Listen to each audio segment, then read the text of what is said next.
자, 강의 시작합니다. 이번 시간에는 125쪽에 단기 손익으로 인식한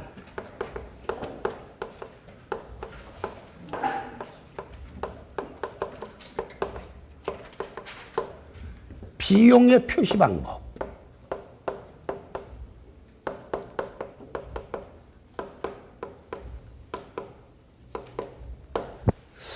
한마디로 비용을 표시하는 방법인데 기타 포괄 손익은 아니에요. 제가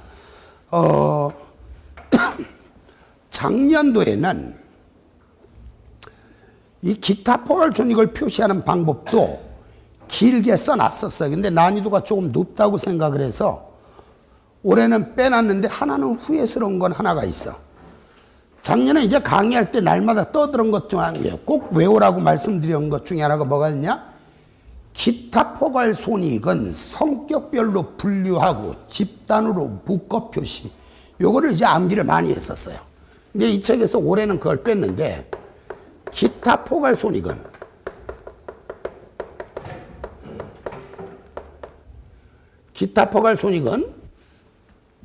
성격별로 분류하고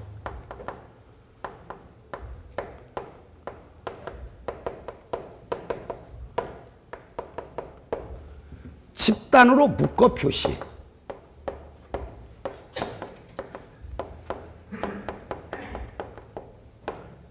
한다. 요건 강의 시간에 필기로만 한번 할게요. 원래 이걸 쓰려다 보면은 워낙 길어요. 그래서 핵심적인 표현은 요것만 알면 되는데. 자, 잠시 후에 단기 손익으로 인식한 비용을 표시할 때는 성격별 표시 방법과 기능별 표시 방법이 있다, 이렇게 말할 건데, 기타 포괄 손익은 무조건 성격별 분류만 인정이 되고 있다. 그 다음에 여기서 말하는 집단으로 묶어 표시, 요 얘기는 무슨 얘기냐? 우리가 흔히들 기타 포괄 손익은 나중에 재분류 조정이 되는 경우가 있고 재분류 조정이 안 되는 경우가 있었죠. 재분류 조정이란 말 기억하세요? 지금은 기타 포괄 손익이었지만 나중에 단기 손익으로 대체될 수 있는 경우가 있고 대체될 수 없는 것들이 있는데 재분류 조정이 되는 것과 안 되는 걸 따로 묶어 표시하라. 이건 별도로 암기하시고 책에도 안 써놨어요. 올해는 삭제했어요. 기타 포괄 손익은 성격별로 분류하고 집단으로 묶어 표시. 근데 이제 핵심은 오늘 강의는 요거죠. 단기 손익으로 인식한 비용의 표시 방법. 여기서 한마디 더 드릴게요. 제가 강의, 참 정말 완벽한 강의, 제대로 된 강의를 하고 싶죠. 그래서 참 다양한 강의를 많이 들어봅니다. 다양한 강의를 참 많이 들어보는데 감정평가사, 관세사 강의를 포함해서 지금 요 제3장 이제 회계 이론적 구조 해가지고 한마디로 회계 총론 부분이잖아요. 이거를 저처럼 강의하시는 분들을 못 봤어요, 사실은. 근데 그들은 왜 강의를 안 할까? 저는 궁금하긴 한데 어쨌든 이 이론 문제는 본인들이 읽어서 해결해야 될 부분이니까 합격하고 싶은 니들이 알아서 공부하겠지 라고 수험생들한테 그거를 맡기는 거죠, 사실은. 그래서 이제 강의를 안 할 뿐이지 여기서 엄청난 양이 나오고 있다는 거. 그래서 그렇다고 해서 이걸 매번 강의를 할 때마다 이 3장을 강의를 할 수 있는 시간적인 여유는 없어요. 그래서 이 3장은 언제만 강의하는가?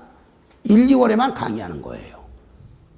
정말 중요한 내용인데 더 이상 강의할 시간이 없어요. 그래서 이거는 1, 2월에 한번 강의하고 나중에 4월 달에 이제 특강을 통해서 이 회계 이론적 구조를 포함해서 이 책 전 단원에 걸친 이론을 한 차례 이제 특강을 합니다. 지금까지는 그랬었어요. 근데 올해는 지금 현재 계속 고민 중에 있어요. 어떻게 하는 것이 더 효율적인가? 과거와 같이 그렇게 하는 것이 더 효율적인가? 그 부분에 대해서는 지금 현재 아직 확정은 짓지 않았습니다만 지금까지는 어떻게 했는가?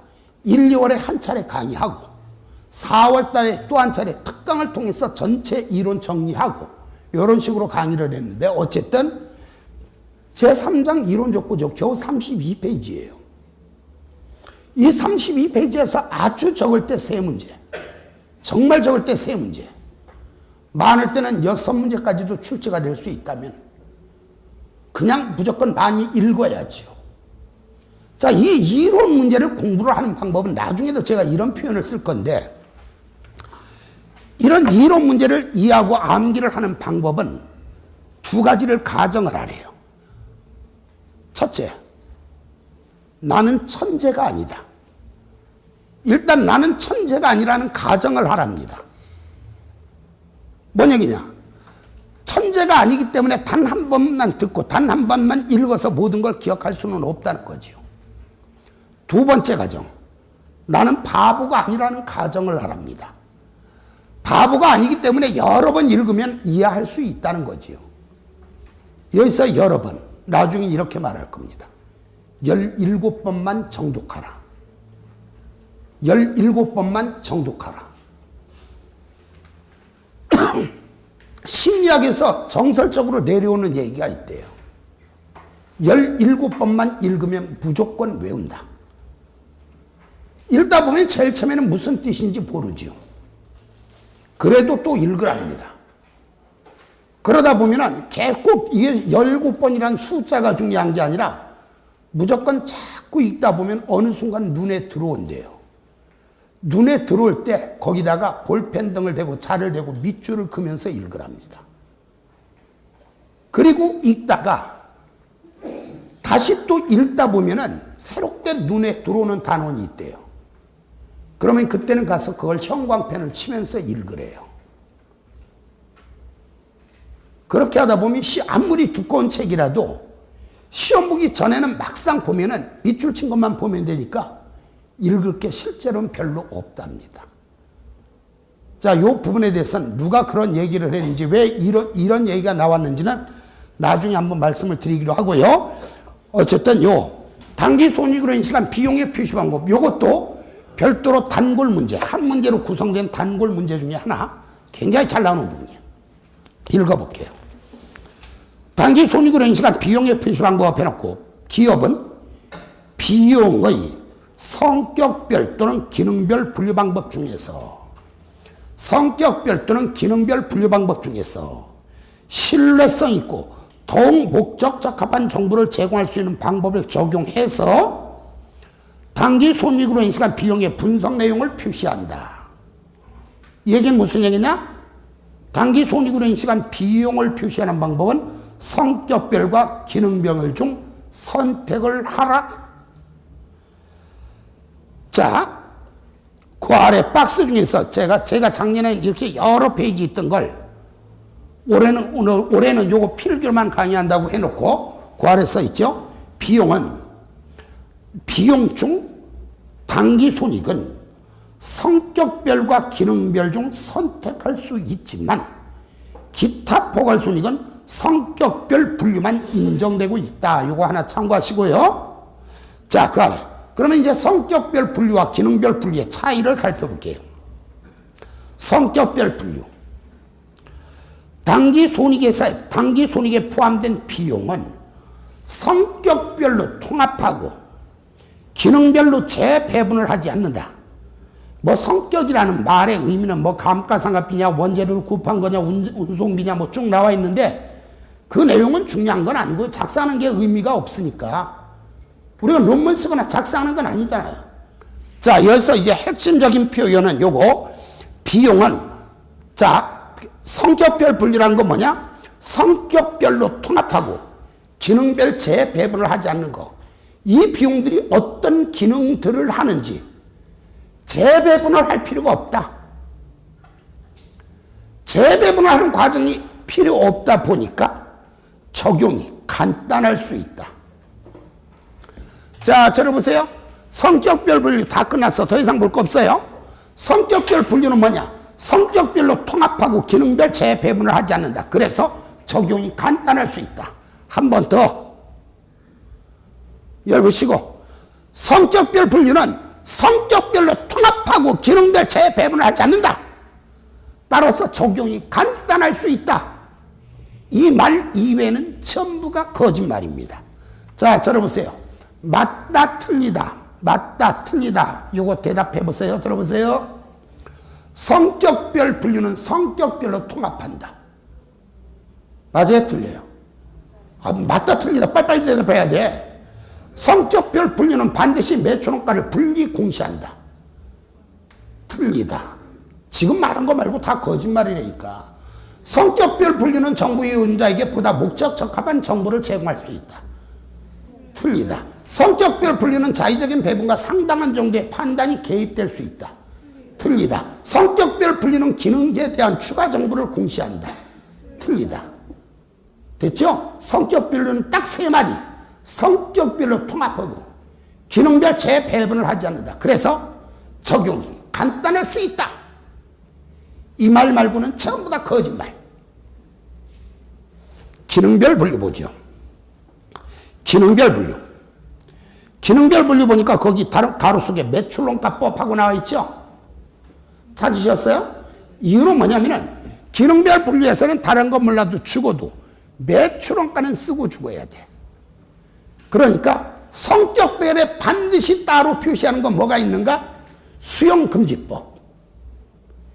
기능별에서는 반드시 따로 공시하는 게 뭐가 있는가? 수용금지법에다가 매출원가가 추가되는 겁니다. 기억, 비용을 매출원가, 물리원가, 관리활동원가 등과 같이 기능별로 분류한다.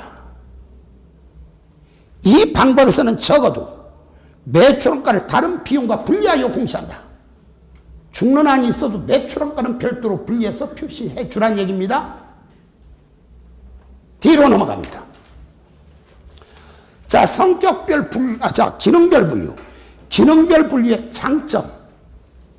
뭐 시험에는 장점이라고 나오진 않아요. 제가 여러분 이해시켜 드리려고 쓴 표현이지. 기능별 분류의 가장 큰 장점은 뭐가 있는가? 이 비용이 어떤 기능을 하는지 다시 한번 재배분을 해주다 보니까 정보 이용자에게 대한 목적 적합한 정보를 제공할 수 있다. 기능별 분류는 성격별 분류에 비해서 보다 목적 적합한 정보를 제공할 수 있다. 이건 장점이에요. 이 방법은 성격별 분류보다 재무제표 이용자에게 더 목적 적합한 정보를 제공할 수 있다. 장점만 있는 게 아니라 단점도 있습니다.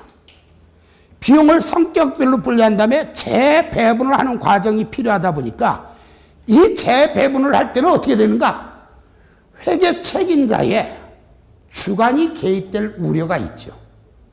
그래서 결정적인 단점, 자의적인 배분과 상당한 정도의 판단이 개입될 수 있다. 기능별 분류는 자의적인 배분과 상당한 정도의 판단이 개입될 수 있다. 매출원가를 분리 공시한다. 보다 목적 적합한 정보를 제공할 수 있다.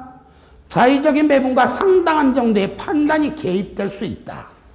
그러면 단점이 있으면 단점을 보완시켜야 되겠죠. 그 단점을 보완시키기 위해서 보니까 이렇게 나네. 비용을 기능별로 분류하는 기업은 감가상각비, 기타상각비와 종업원 급여 비용 등을 포함하여 성격에 대한 추가 정보를 공시한다. 기능별 분류는 성격에 대한 추가 정보를 공시한다. 끝. 자, 기능별로 재배분을 한다. 그래서 목적 적합한 정보를 제공할 수 있다. 기능별로 재배분한다. 반드시 매출원가를 분리 공시한다. 기능별 재배분을 해주다 보니까 정부 이용자에게 보다 목적 적합한 정보를 제공할 수는 있다. 하지만 결정적인 단점은 자의적인 배분과 상당한 정도의 판단이 개입될 수 있다. 그렇다면 그 단점을 보완하기 위해서는 어떻게 되는가? 성격에 대한 추가 정보를 공시한다. 끝났습니다. 자, 그러면 14번 문제를 풀어보죠. 당기 손익에 포함된 비용을 성격별로 표시하는 항목으로 옳지 않은 것 하고 나왔죠. 성격별에서는 죽어도 쓸 수 없는 게 뭐예요? 매출원가를 쓸 수 없다. 그걸 기억하자는 뜻입니다. 이건 기출문제가 아니라 제가 조금 어렵게 만들었는데 핵심적인 표현, 성격별은 죽어도 매출원가는 못 쓴다는 얘기. 자, 15번. 포괄손익계산서의 기타 포괄손익의 세부 항목으로 표시되는 항목은 하고 나왔죠. 기타 포괄손익의 종류를 외우고 계신가 보자는 얘기죠. FV, OCI 금융자산 재측정 손익. 다른 말로 기타 포괄손익 공정가치 금융자산 재측정 손익. 해외 사업장 재무제표 환산으로 인한 손익. 현금으로 위험회피 수단 평가 손익. 재평가 잉여금의 변동. 확정급여 제도의 재측정 요소. 거기에 해당되는 게 몇 번에 나왔어요? 3번에 나왔죠? 자, 예제 16번 보겠습니다. 예제 16번. 주식회사 대안에 2003년 말 자료 있다. 자, 그 다음에 박스 아래 보니까 주식회사 대안이 기능별 포괄손익계산서에 보고할 영업이익은 얼마인가? 영업이익을 구하려면 제일 처음에 매출액을 봐야 되겠죠. 매출액. 매출액이 얼마예요? 자, 여기서 왜 기능별이란 말이 나왔는가? 성격별에서는 그냥 영업수익 마이너스 영업비용이에요. 그렇죠? 성격별로 분류하거나 영업의 특수성을 고려할 필요가 있는 경우에는 영업수익 마이너스 영업비용. 근데 그거 이론 문제지 계산 문제로 왜 뭐 나오겠어요? 근데 지금 여기 뭐라고 나왔는가? 기능별 포괄손익계산서니까 일반적인 방법으로 계산하면 되겠죠? 매출액에서 일단 매출원가를 빼자. 확률적으로 매출원가에 설마 나오겠습니까? 안 나오지. 나왔어요? 아, 참 나왔네. 나왔으면 빼. 그러면 안 나왔으면 안 빼나요? 매출원가가 안 나왔으면 재고자산 계정을 그려서 기초상품제고액, 순매입액, 기말상품제고액 써서 빼면 매출원가 나오겠죠? 매출원가는 안 나왔어도 우리가 알아서 빼줘야 돼. 직접 계산해서라도. 자, 여기서 이제 판매비와 관리비. 판매비와 관리비를 볼까요? 박스 안에 보니까 매출액 써먹었고 매출원가 써먹었고 그 다음에 제일 처음에 뭐가 있는가? 대손상각비가 나왔네. 그런데 맨 아래 보니까 대손상각비는 매출 채권에서 발생한 것이다. 이렇게 나왔죠. 결과적으로 이 대손상각비는 그냥 대손상각비란 얘기예요? 기타의 대손상각비란 얘기예요? 그냥 대손상각비지. 매출 채권에서 발생한 건 그냥 대손상각비. 대여금이나 미수금 같이 매출 채권을 제외한 나머지를 떼먹혔을 때만 기타의 대손상각비라 그랬잖아요. 기타의 대손상각비는 판매비와 관리비가 아니지만 그냥 대손상각비는 판매비와 관리비 맞죠. 일단 4,000원 있고 다음에 비용 뭐가 있는가? 급여가 나와 있네요. 급여 비용이죠. 자, 들어보세요. 급여 비용인데 매출 원가 이기법 손실은 아니잖아요. 그럼 판매비와 관리비란 얘기지. 매출 원가 이기법 손실은 아니죠. 그럼 얘 판매비와 관리비란 얘기네. 3만 원이 있고 다음 사채 이자 비용 나왔죠? 찾으셨어요? 이기법 손실 이자 비용 판매비와 관리비가 아니죠. 다음 감가상각비. 매출 원가 이기법 손실은 아니잖아. 비용은 비용인데 매출 원가 이기법 손실이 아니죠. 결론은 판매비와 관리비에 해당된다는 얘기네. 감가상각비도. 다음 임차료가 나왔네. 임차료. 비용이죠. 매출 원가 이기법 손실이 아니잖아요. 그러면 얘도 판매비와 관리비란 얘기지. 2만 원이. 그 다음에 유형자산 처분 이익 수익이죠. 저를 보세요. 영업이익을 계산할 때 써먹는 수익은 딱 하나. 매출액밖에 없습니다. 매출액. 영업이익을 계산할 땐 매출액을 제외한 나머지 수익은 무조건 무시.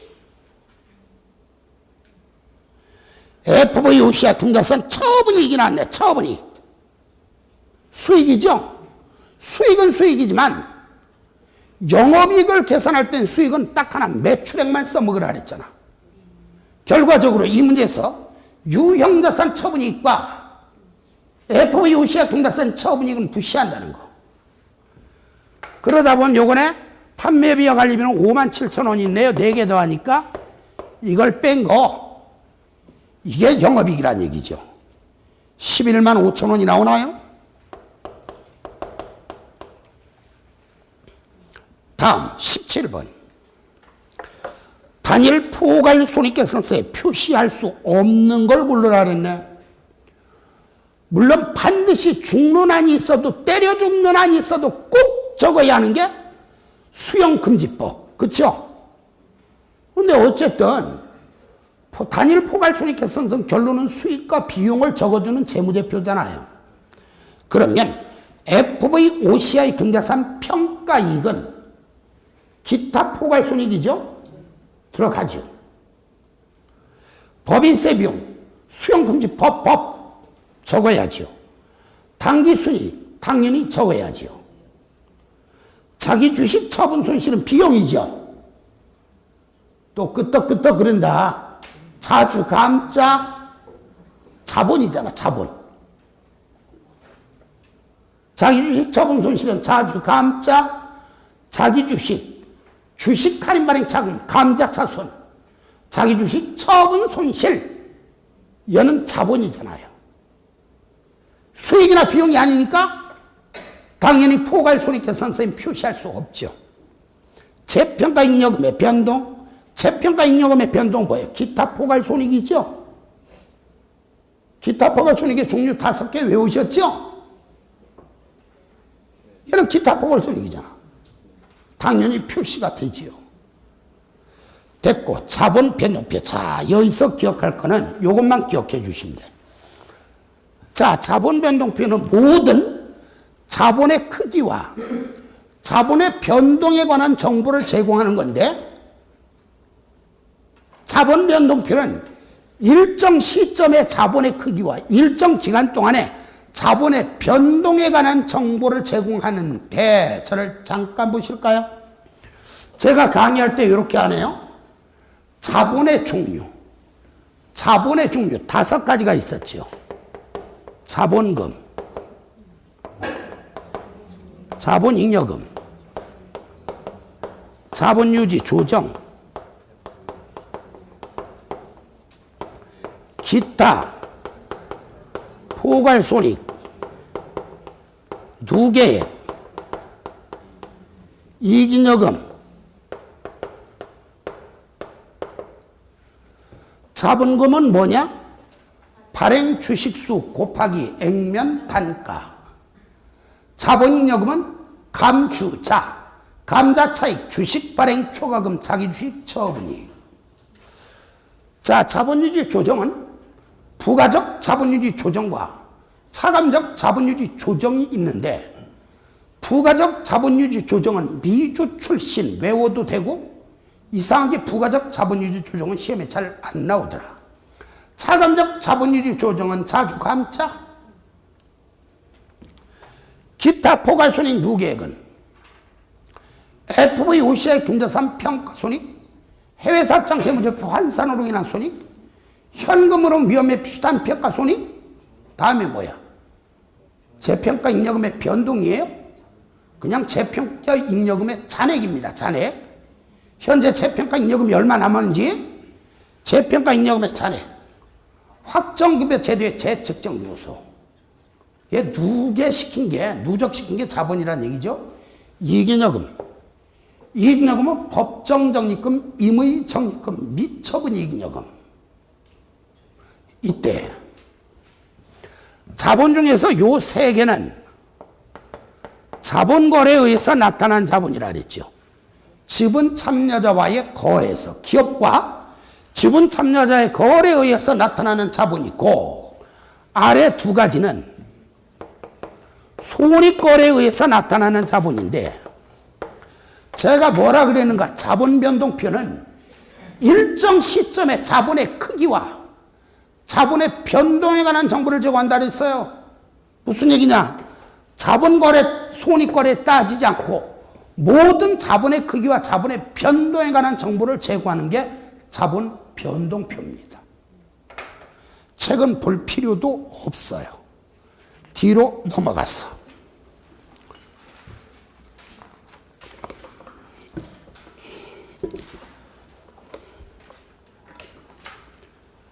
자, 예제 18번 볼까요?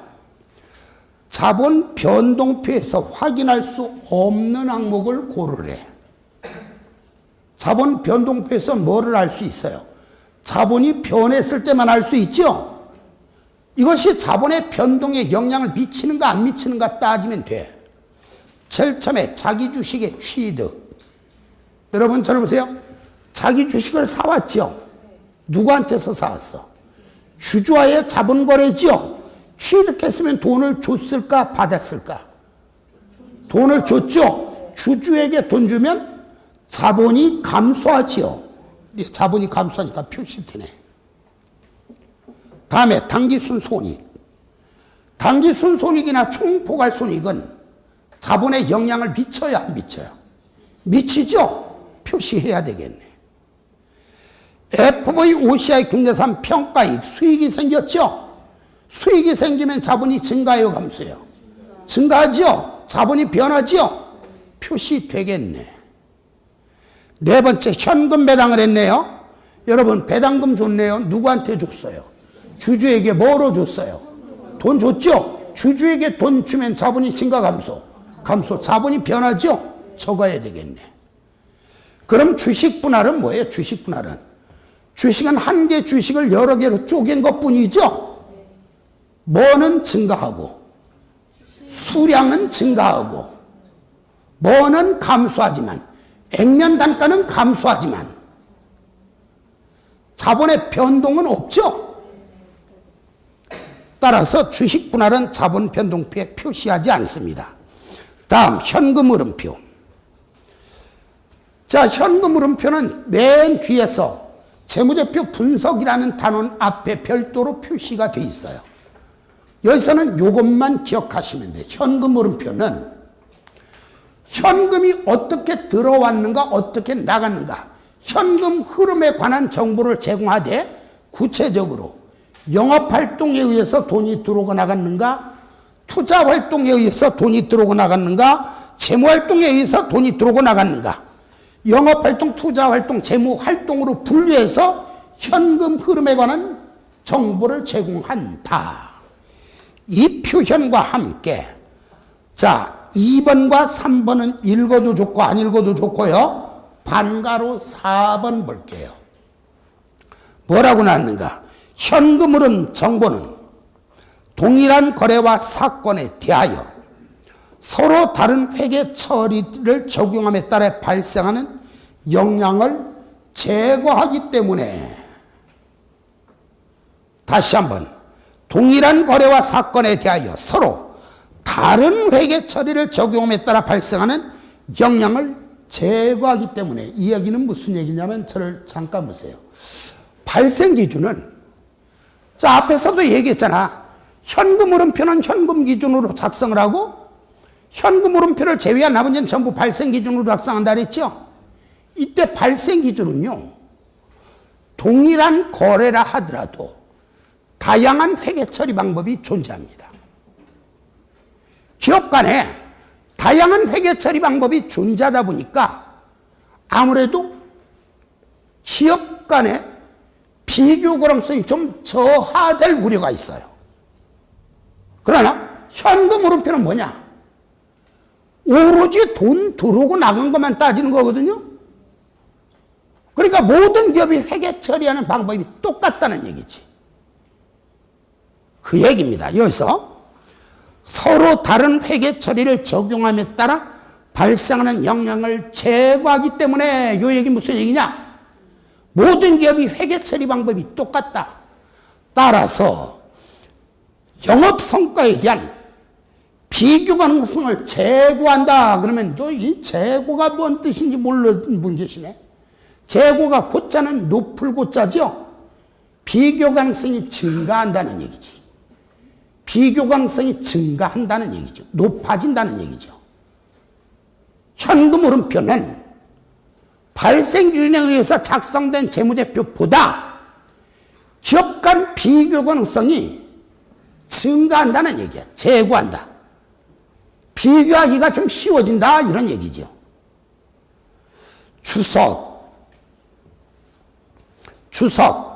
주석에서 제공되는 정보, 재무제표 작성 근거와 구체적인 회계 정책에 대한 정보, 한국채택국제기준에서 요구하는 정보이지만 재무제표 어느 곳에도 표시하지 않는 정보, 재무제표 어느 곳에도 표시하지 않지만 재무제표를 이해하는 데 목적 적합한 정보 등이 이제 주석에 표시하는데 주석의 일반적인 표시 순서. 첫째, 한국채택국제회 기준을 준수하였다는 사실. 일반적으로 주석에는요, 가장 먼저 표시되는 게 이거예요. 우리 기업은 한국채택국제 기준을 준수하여 재무제표를 작성했습니다. 요거. 우리 시험에는 나온 적이 없지만 공무원 시험에 한번 나왔더라고요. 표시 순서. 일반적으로 한국채택국제 기준을 준수하였다는 사실. 이걸 가장 먼저 표시한다. 주석에 가장 먼저 표시할 것은 한국채택국제 기준을 준수하였다는 사실을 표시한다. 주석. 이거 설명드리려고 읽었던 거예요. 주석은 일반적으로 한국채택국제기준을 준수하여 재무제표를 작성했다는 사실, 적용한 유의정책인 유적인 회계정책의 요약 이런 것들을 앞에서 전체 재무제표 설명할 때 미리 설명드렸고요. 너 혼자 설명했지 난 들은 기억 없어? 혹시 그런 분들 계실려나?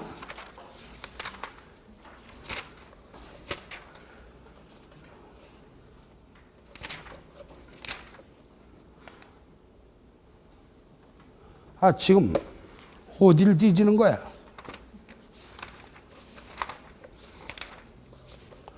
전체 재무제표 종류 나와 있는 거 여기서 설명했네. 114페이지에서 주석은 유의적인 회계 정책 및 그 밖의 설명으로 구성되었고, 주석은 재무상태표, 포괄손익계산서, 자본변동표, 현금흐름표 및 표시하는 정보에 추가하여 제공된 정보. 주석은 상기 재무제표에서 표시된 항목을 구체적으로 설명하거나 세분화하고 상기 재무제표 인식 요건을 충족하지 못하는 정보에 대한 항목에 대한 정보를 제공한다. 여기서 살펴본 내용이네요. 자, 여기서 그런데 별도로 주석이라는 단원을 꾸려놓은 이유는 요거 하나 기억하자. 일반적으로 주석에는 가장 먼저 한국채택국제기준을 준수하였다는 사실을 기록한다. 자, 문제 보겠습니다. 19번. 재무제표와 관련된 설명으로 옳은 것, 현금흐름표는 기업의 회계 선택에 의한 영향을 제거할 수 있어요, 없어요? 제거할 수 있다 그랬죠? 요 맨 아래 128페이지 맨 아래 제거하기 때문에 이렇게 놨잖아요. 제거하기 때문에. 찾으셨어요? 근데 여기서는 제거할 수 없기 때문에라고 놨는데 영업성과에 대한 기업 간 비교를 어렵게 하는 게 아니라 현금흐름표는 기업 간 비교 가능성이 제고된다. 증가된다. 1번 틀렸다. 2번. 비용을 성격별로 분류하는 기업은 비용의 기능에 대한 추가 정보를 반드시 공시해야 된다. 맞아요? 틀려요? 그렇죠. 앞뒤가 바뀌었죠? 기능별로 분류할 때는 성격에 대한 추가 정보를 공시한다. 비용을 기능별로 분류할 때는 성격에 대한 추가 정보를 공시한다. 3번. 자본변동표는 자본거래를 제외한 모든 원천에서 인식된 자본의 변동을 나타낸다. 맞아요? 틀려요? 틀렸다는 거 아세요? 자본거래, 손익거래 따지지 않죠? 모든 자본의 변동 내역을 표시하는 거지요. 4번. 재무상태표의 자산과 부채는 유동성 배열법으로 표시해야 됩니까? 아니죠. 유동성 순서에 따른 표시 방법을 해도 되고 유동과 비유동으로 구분해도 되고 혼합해서 표시해도 되고. 근데 유동성 순서에 따른 표시 방법이나 혼합 표시 방법은 전제 조건이 있었죠. 신뢰성 있고 동 목적 적합한 정보를 제공할 수 있는 경우에만 유동성 순서에 따라 표시하거나 혼합 표시한다는 거지. 자, 그래서 틀렸구나 이렇게 해도 되고. 자, 우리가 기초부터 날마다 떠드는 표현 중에 하나가 이거죠. 재무제표 표시에 관한 기준서에서는 표시되어야 할 항목의 순서나 형식을 규정하지 아니한다라는 규정이 있더라. 따라서 뭐부터 적어라, 뭐 나중 적어라, 이거 전부 다 사기다. 이렇게 강의했죠. 그래서 4번도 틀렸고 5번 주석도 재무제표고 맞죠? 유의적인 회계 정책의 요약 및 그 밖의 설명으로 구성된다. 맞네요. 정답은 5번이래. 뒤로 넘어갑니다. 131쪽. 재무보고를 위한 개념체계에 관한 설명으로 옳지 않은 것. 개념체계는 외부 이용자를 위한 재무보고의 또는 재무제표 작성과 표시에 있어 기초가 되는 개념을 정립한다. 맞죠? 개념체계는 재무제표 작성자가 머릿속으로 미비한 주제하고 떠올리셔야죠. 작성자가 한국채택국제기준을 적용하고 한국채택국제기준이 미비한 주제에 대한 회계 처리를 하는 데 도움을 준다. 개념체계는 한국채택국제기준에 따라 작성된 재무제표에 포함된 정보를 재무제표 이용자가 하면 해석하는 데 도움을 준다. 개념체계는 재무제표가 한국채택국제기준을 따르고 있는지에 대해 감사히 하면 의견 형성이란 말이 떠올리셔야죠. 의견을 형성하는 데 도움을 준다. 개념체계는 특정한 측정과 공시에 관한 기준을 정하지 아니하나 특정 한국채택국제기준에 우선하는가? 뭐예요? 개념체계와 기준이 상충되는 경우에는 항상 한국채택국제회계 기준이 우선이다. 개념체계는 어떠한 한국채택국제기준에도 우선하지 아니한다. 개념체계는 어떠한 특정 한국채택국제기준에도 우선하지 아니한다. 그랬는데 이게는 특정 한국채택국제기준에 우선한다. 개념체계가 우선이다. 그랬으니까 틀린 표현이죠. 뒤로 넘어갑니다. 2번. 자, 재무제표의 주석 공시와 관련된 설명으로 옳지 않은 것을 골라라. 주석은 한국채택국제기준에서 요구하는 정보이지만 재무제표 어느 곳에서도 표시되지 않는 정보를 제공한다. 주석은 재무제표 작성에 사용한 측정 기준, 재무제표를 이해하는 데 목적 적합한 그 밖의 회계 정책에 관한 정보를 제공한다. 주석은 재무제표 어느 곳에서도 표시되지 않지만 재무제표를 이해하는 데 목적 적합한 정보를 제공한다. 상법 등 이익잉여금 처분계산서의 작성을 요구하는 경우에는 재무제표 및 주석과 분리하여 별도의 보충 명세서로 제공한다. 맞아요? 틀려요? 요거 전날 마지막 강의할 때 강조한 거네. 이익잉여금 처분계산서 또는 결손금 처리계산서는 무조건 주석으로 공시한다. 이익잉여금 처분계산서 또는 결손금 처리계산서는 무조건 주석으로 공시한다. 5번은 알 필요도 없고요. 근데 왜 문제 집어넣냐고요?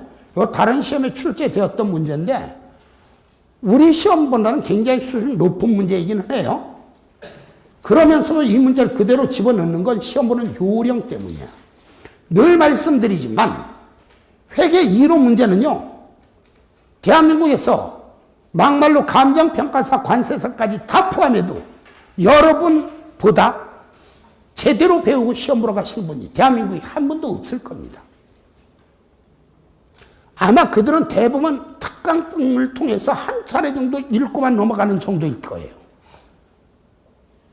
그러니까 여러분들은 자신 있게 보시면 돼. 1호 문제는 자 제가 이렇게 말을 하죠. 1호 문제가 나왔다. 처음부터 차근차근 정독해서 천천히 읽는 것이 아니라 대충 후다닥 빨리 읽어라. 읽어보고 이게 뭔 말인지 모르겠으면 그냥 넘어가라. 걘 답이 아니에요. 날마다 강조한 것 중에서 뭘 하나 슬쩍 바꿔서 출제할 것이다. 빨리 읽다 보면 그게 눈에 팍 들어옵니다. 자, 5번은 몰라도 돼요. 3번 보겠습니다. 자, 5번 문제를 몰라도 되는 게 아니라 2번에 5번 지문을 몰라도 된다는 얘기예요. 괜히 오해하실라. 3번, 재무 보고를 위한 개념책에서 제시한 유용한 재무정보의 질적 특성에 관한 설명을 옳지 않은 것. 1. 재무정보가 유용하기 위해서는 목적 적합해야 되고 나타내고자 하는 바를 충실하게 표현해야 한다. 맞아요, 틀려요? 목적 적합성과 표현 충실성이 다 있어야 된다, 이런 뜻이니까 맞는 말이고, 재무정보가 비, 검, 적, 이 하면 유용성은 보강된다. 그래서 비검적이는 보강적 질적 특성이다, 이렇게 했죠. 3번, 보강적 질적 특성이 다른 질적 특성에 극대화를 한다고 하더라도 감소해서는 아니 된다. 맞아요, 틀려요? 틀렸잖아요. 대를 위해서는 소를 희생시킬 수도 있다 그랬잖아요. 목적 적합하고 표현 충실성 있는 정보를 제공하기 위해서는 비검적의 희생 정도는 감수할 수도 있다 그랬습니다. 3번이 틀렸네. 4번, 재무정보가 완벽하게 표현 충실성을 위해서는 서술은 완전하고 중립적이며 오류가 없어야 할 것이다. 맞죠? 원가를 우리 뭐라 그랬어요? 포괄적 제약 요인이다 그랬죠? 원가는 포괄적 제약 요인이다. 4번 보겠습니다. 한국재택국제기준에서 제시하고 있는 유용한 재무정보의 질적 특성에 관한 설명을 옳지 않은 것. 근본적 질적 특성은 비검적이다. 틀렸죠? 근본적 질적 특성이 아니라 보강적 질적 특성이잖아요. 2번, 재무정보의 비교 가능성은 비슷하다. 물론 시험 보러 가서는 1번 답 체크를 했으면 그냥 넘어가는 거야.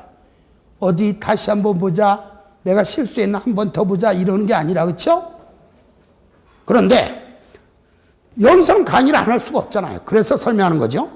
재무정보의 비교 가능성은 비슷한 것을 달리 보이게 하여 보강되지 않는 것처럼 비슷하지 않은 것을 비슷하게 보인다고 해서 보강되는 것은 아니다. 맞죠?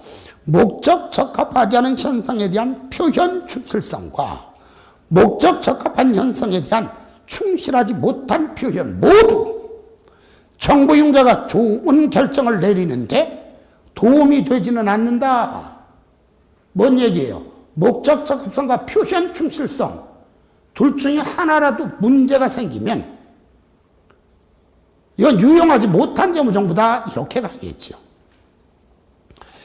관측 가능하지 않은 가격이나 가치의 추정치는 정확한지 또는 부정확한지를 결정할 수는 없지만 추정치로서 금액을 명확하고 정확하게 기술하고 추정 절차의 성격과 한계를 설명하며 그 추정자 한계를 설명하며 그 추정치를 도출하기 위한 적절한 절차를 선택하고 적용하는데 절차상 오류만 없다면 그 표현은 충실하다고 할 수 있다.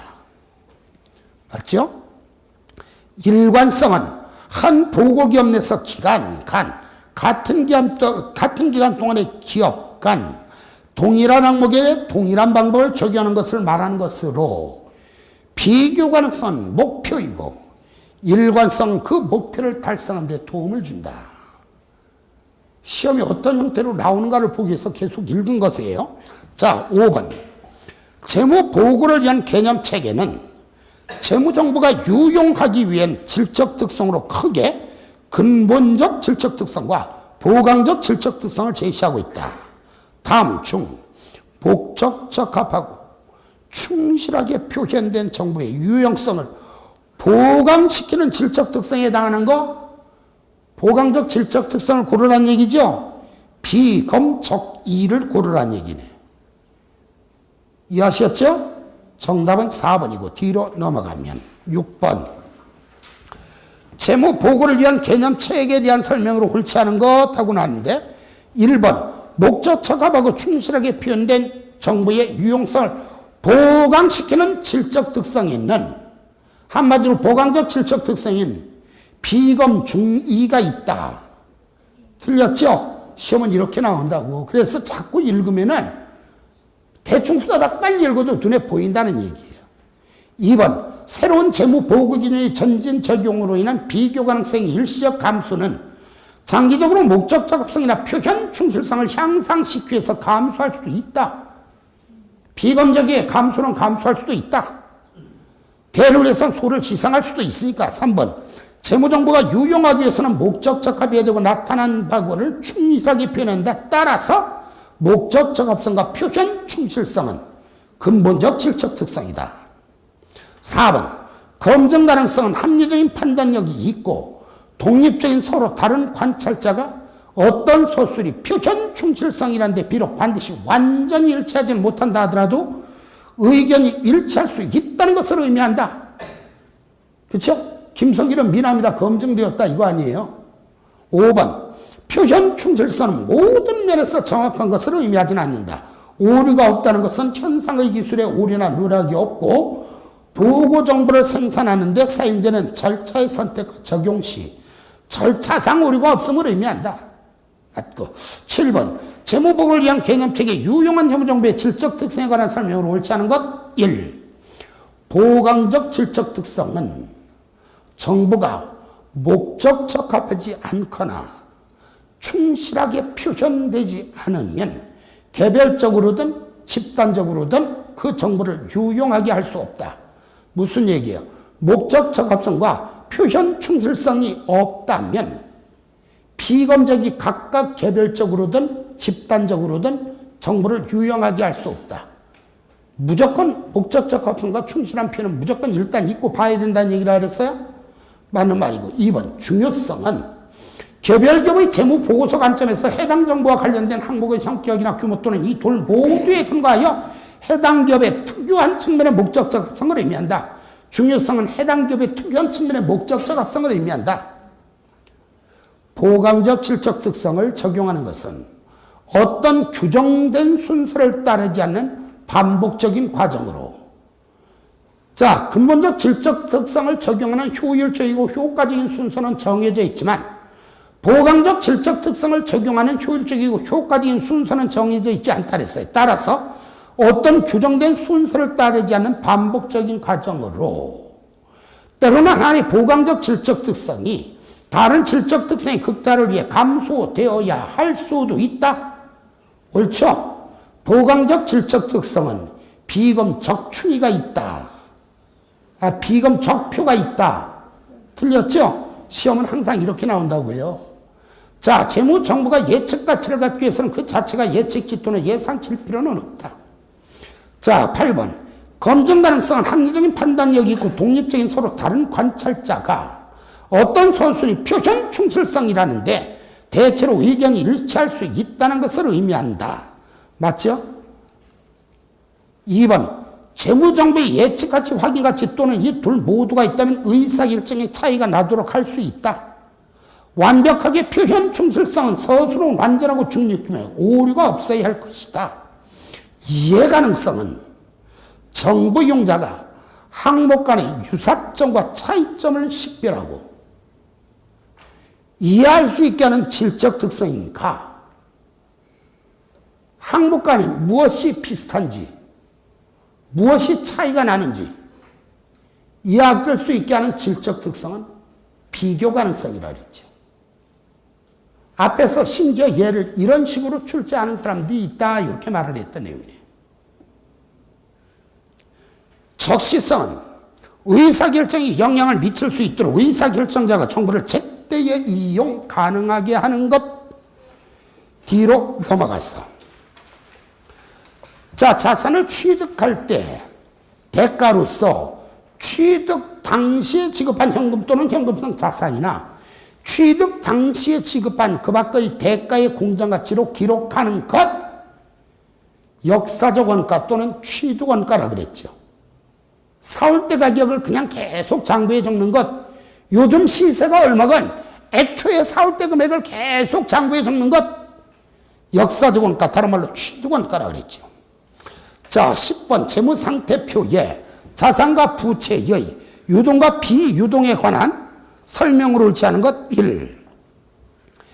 기업이 재무상태표에 유동자산, 비유동자산 그리고 유동부채와 비유동부채로 구분하여 표시하는 경우 이업업세 자산부채는 유동자산 부채로 분류하지 않는다.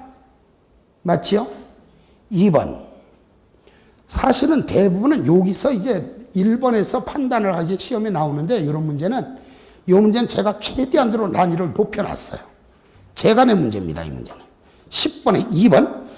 유동성 순서에 따른 표시 방법이 신뢰성 있고 목적 적합한 정보를 제공하는 경우를 제외하고는 유동과 비유동으로 자산 부채를 구분하여 표시한다. 맞죠? 유동자산은 보고기간 후 12개월 이내에 실현될 것으로 예상되지 않는 경우에도 재고자산 매출채권과 같이 정상 영업주기의 일부로서 판매, 소비 또는 실현되는 자산을 포함한다.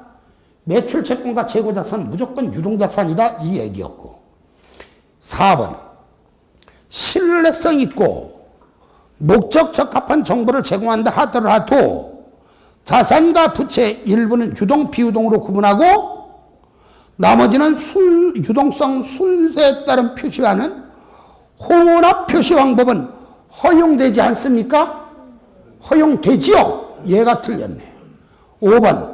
기업이 기존의 대출 계약 조건에 따라 보고기간 후 12개월 이상 부채를 차환하거나 연장할 것으로 기대하고 있고 그런 재량권도 있다면 보고기간 후 12개월 이내에 만기가 도래하더라도 12개월 이내에 만기가 도래하더라도 비유동부채로 분류한다. 요거 이렇게 강의했잖아요. 저를 잠깐 보세요.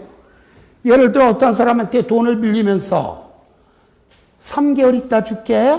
말로는 그렇게 해놓고 속으로는 10년 있다 갚아야지. 3개월 있다 줄게. 10년 있다 갚아야지. 3개월 있다 줄게. 10년 있다 갚아야지. 마음을 그렇게 먹었고 나한테 마음대로 기간을 연기할 수 있는 재량권도 있다면 유동부채라 그랬어요? 비유동부채라 그랬어요? 비유동부채라 그랬죠? 그 얘기한 거고. 11번. 재무제표 작성과 표시에 관한 일반 설명으로 옳은 것. 부적절한 회계 정책하면 뭔 말이 떠올라야 돼?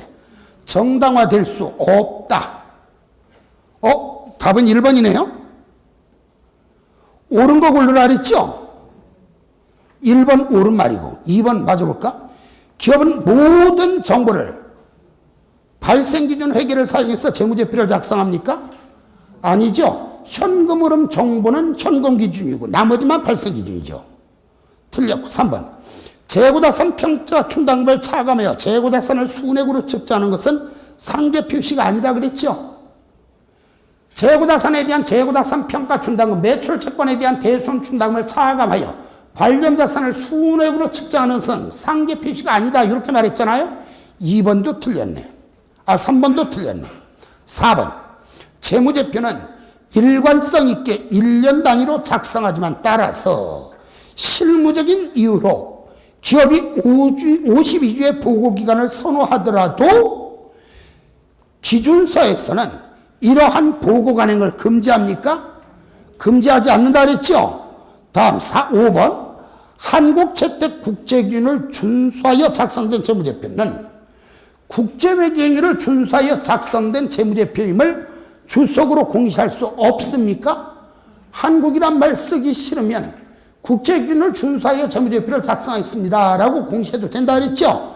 옳은 거 골라라 그랬으니까 정답은 1번. 잘못 표시됐네요. 해답 지금 잘못 나와 있죠?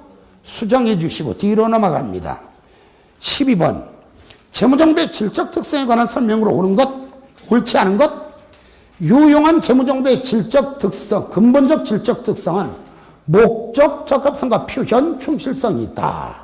유용한 재무정보의 질적 특성은 재무제표에서 제공되는 재무정보에도 적용되고 그 밖의 방법으로 제공되는 재무정보에도 적용된다.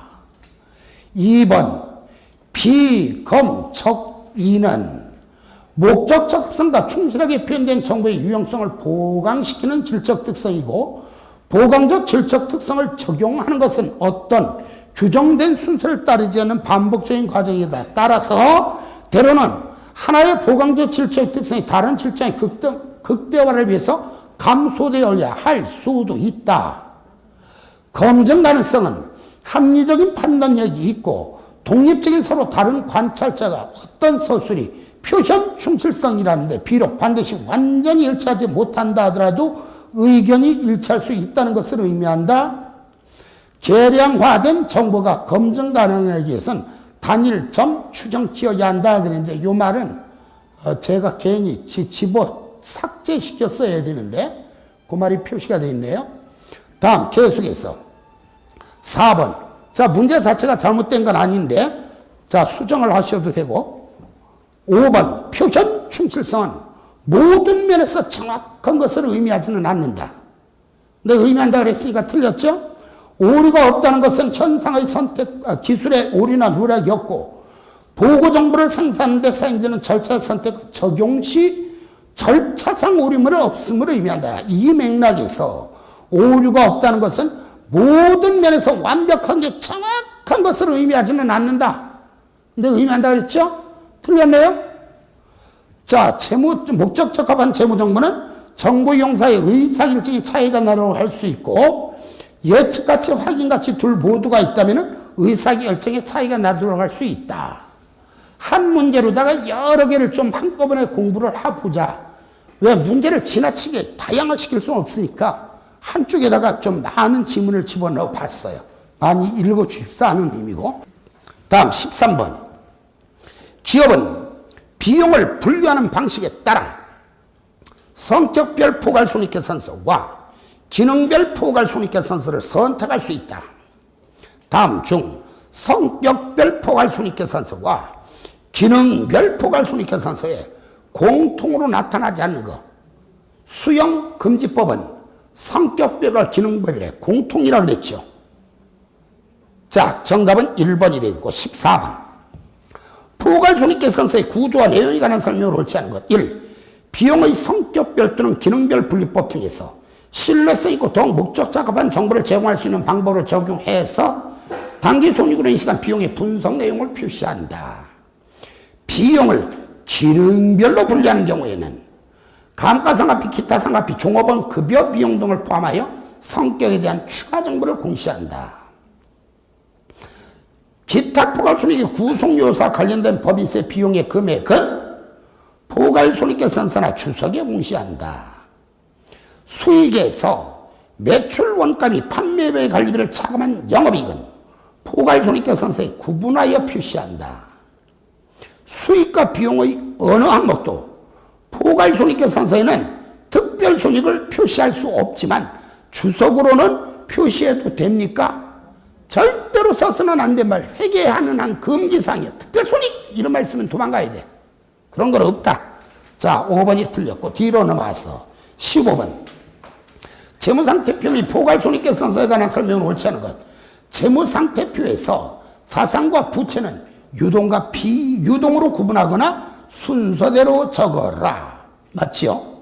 재무상태표에서는 표시되어야 할 항목의 순서나 형식을 규정하지 아니한다. 맞지요? 3번. 비용을 기능별로 분류하는 기업은 감가상각비, 기타상각비와 종업원 급여 비용 등을 포함하여 성격에 대한 추가 정보를 공시. 어떠한 수익과 비용 항목도 포괄손익계산서의 특별손익으로 구분할 수는 없지만 주석에는 적어야 됩니까? 금기입니다. 금기. 비용의 항목에 대해 성격별 또는 기능별 분류법 중에서 신뢰성 있고 더욱 목적 적합한 정보를 제공하는 방법을 선택할 수 있다. 16번. 재무제표 표시, 작성과 표시에 대한 설명으로 타당하지 않은 것. 1. 유동성 순서에 따른 표시 방법을 적용할 때는 자산과 부채를 모두 순서대로 적어라. 맞고 2번. 영업활동을 위한 자산의 취득 시점부터 그 자산이 현금이나 현금성 자산으로 실현되는 시점까지 소요되는 기간을 영업주익이라고 한다. 매입 채무, 그리고 종업원 및 그 밖의 영업원가에 대한 미지급 비용, 매입 채무, 미지급 비용, 매입 채무, 미지급 비용 하면 맨 끝에 뭐라고 나왔어요? 유동부채로 분류한다. 이 말이 나와야죠. 4번. 비용의 기능에 대한 정보가 미래 현금 흐름을 예측하기 때문에 유용하기 때문에 사실은 여기까지는 문제가 좀 있어요. 왜냐하면 성격별이 더 유용할 수도 있고 기능별이 더 유용할 수도 있습니다. 하지만 보다 목적 적합한 정보를 제공할 수 있는 것은 기능별이란 말이 나와 있죠. 따라서 여기까지는 논란의 소지가 있습니다. 그런데 그 뒤에 보니까 비용을 성격별로 분류하는 경우에는 기능에 대한 추가 정보를 공시? 틀렸죠? 기능별로 분류할 때 성격에 대한 추가 정보를 공시하라 그랬죠. 말장난 대부분 어디서 나온지 이제는 감이 잡히잖아요. 자, 기업의 성격별, 기능별 분류 중에서 신뢰성 있고 더욱 목적적한 정보를 제공할 수 있는 방법을 적용해서 단기 손익으로 인식한 비용의 분석 내용을 표시한다. 회계 이론적 구조 3장과 관련해서 주로 문제가 어떤 형태로 나오는지 시간이 조금 오래 걸렸음에도 불구하고 문제를 다 풀고 나가는 것이 다음 순서 연결하기가 편할 것 같아서 자, 이 시간은 여기까지 마치고 조금 쉬었다가 본격적으로 재고자산에 관한 단원을 살펴보겠습니다.